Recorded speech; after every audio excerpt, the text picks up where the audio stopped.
Hello everyone, welcome to the second part of the video. I will be continuing with the same topic, gestures. As I had already said, gestures are a very important part of the communication process. Gestures help the people to communicate in a better way, to express their opinions and feelings in a better way. Gestures can make communication easier, and gestures can be the most effective non-verbal tools to express meanings to many people without using a lot of words or even silently. Gestures can be speech dependent and it can also be speech independent. Gestures are used when we talk to someone, when we exchange certain information and ideas with people.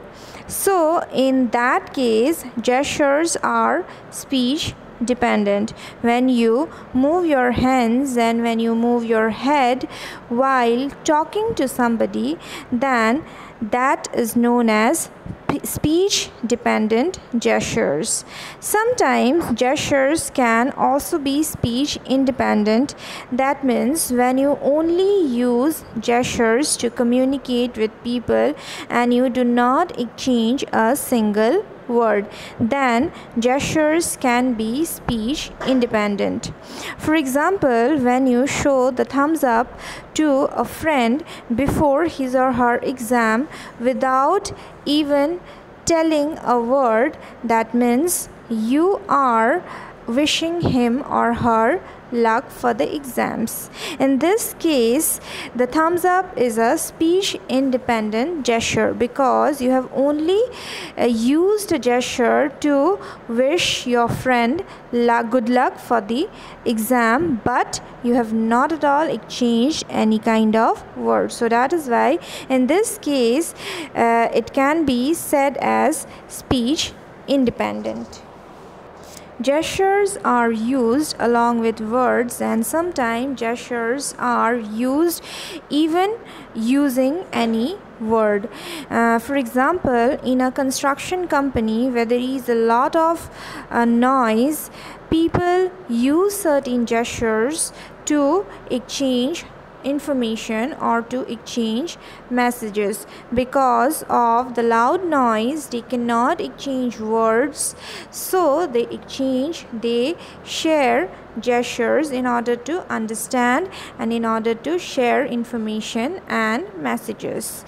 So in many cases, gestures can also be used without using any kind of words.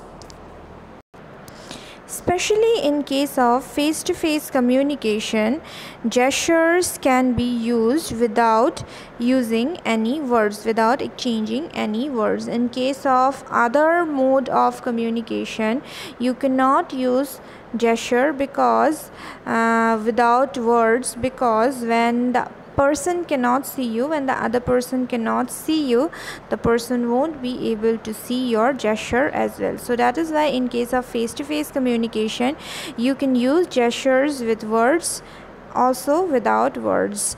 And whenever we communicate with people, whenever we exchange ideas and information, we definitely use gestures to make it a fruitful conversation or to make it an interesting conversation.